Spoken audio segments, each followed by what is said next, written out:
The decomposed remains of a male were discovered at 51st and 209 Estee Avenue in Wagoner County, Oklahoma on April 30, 1980.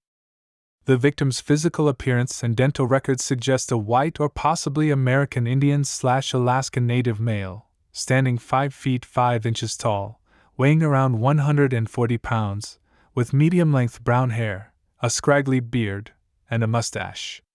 His dental records reveal extensive dental work, with decayed lower front teeth, an overbite, and advanced periodontal disease, as well as slight tobacco staining indicating possible tobacco use.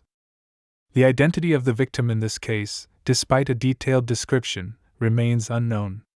Authorities have a DNA sample, which is yet to be submitted for analysis. The investigation is being carried out by the Oklahoma Office of the Chief Medical Examiner, the Oklahoma State Bureau of Investigation, and the Wagoner County Sheriff's Office. The case number assigned by the Oklahoma State Bureau of Investigation is CR 80-148, and it is also listed under the NamUs case number 4891. The skeletal remains of an unidentified woman were discovered on January 8, 1994, in a desolate field near 54th Avenue and Marion Street in Brighton, Adams County, Colorado. Despite efforts, her identity and the events leading up to her death continue to be shrouded in mystery. This woman, with a mysterious identity, is estimated to be between 18 and 35 years old, belonging to white, possibly mixed Native American or Hispanic descent. She had a petite stature, standing around 5 feet 2 inches to 5 feet 4 inches with brown hair that might have been frosted or highlighted. Her eye color and fingerprints remained elusive, but several personal items, including a silver friendship ring adorned with hearts, another silver nugget ring, and a silver spoon handle, were found nearby. These items suggest connections and relationships, yet offer no insight into her identity or fate.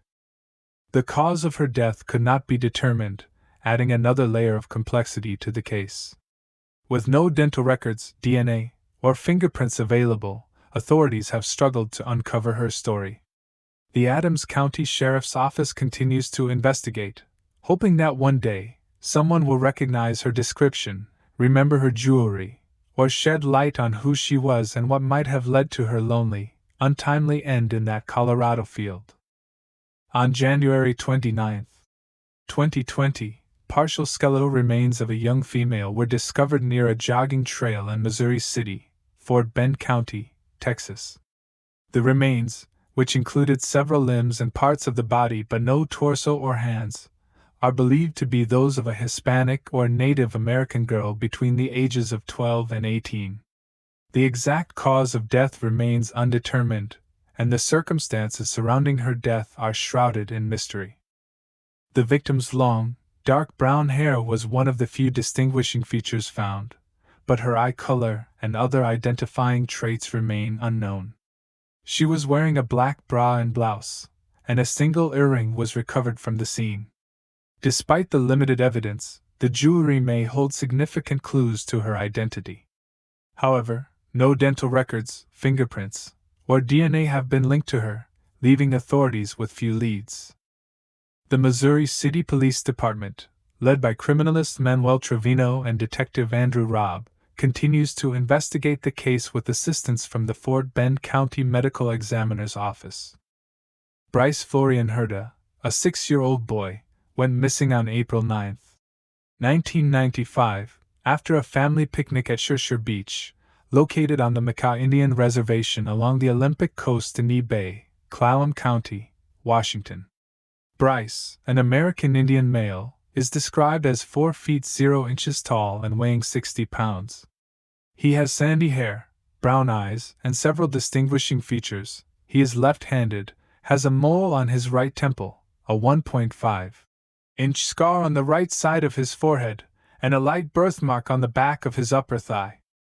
Bryce was separated from his group during a picnic at a Makah Indian Reservation beach. He failed to meet them after attempting to climb a cliff and was last seen hiking on the beach. Despite extensive search efforts involving hundreds of volunteers, search and rescue teams, the Makah Indian tribe, and the Coast Guard, Bryce was never found. His mother is a member of the Mecca tribe, and his disappearance remains a mystery. Bryce was last seen wearing a white t-shirt, green pants, white socks, and white shoes with red and white Power Ranger lightning bolts on the side, size 5. The case of Bryce, who is missing, is being investigated jointly by the Nye Bay Police Department and the Mecca Tribal Police Department. Bryce's dental X-rays and DNA are available for comparison, but his fingerprints have not been found. The NCIC case number for this case is M8348833711, and the NamUs case number is 6171. The NCMEC case number is 803140. Gloria Jean King, also known as Gloria Jarvison, went missing on September 9, 1996, in Albuquerque, Bernalillo County, New Mexico. She was 42 years old at the time. On the day she disappeared, Gloria and her former husband were traveling to Farmington, New Mexico, in separate vehicles. They stopped at a restaurant near Grants to buy fast food and later ate in Milan, New Mexico. However, Gloria never made it back home and has been missing since.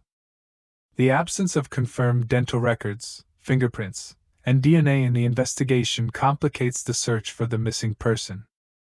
The case of Gloria King's disappearance is being handled by the New Mexico State Police under case number 97-23-3-0133. Anyone with information is urged to contact them at 505-863-9353. The NamUs case number for this case is 4478. Donna K. Kingston, a 21-year-old American Indian woman, went missing on May 11, 1984, from Tahlequah, Cherokee County, Oklahoma. She is described as 5 feet 4 inches to 5 feet 5 inches tall, weighing between 160 to 165 pounds, with black shoulder-length hair and brown eyes. A distinguishing feature is a mole on her right cheek. Donna left her mother's home in a 1980 red 4-door Mercury Monarch, which has never been recovered.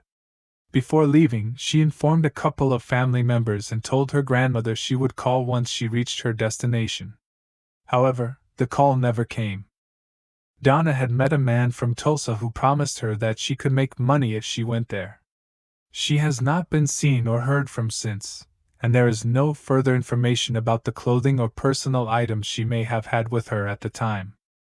Donna's dental records indicate she wore braces in the past but not at the time of her disappearance. She also had protruding maxillary anterior teeth. The Cherokee County Sheriff's Office, under case number MIS 84-0511, is actively investigating the mysterious disappearance of Donna.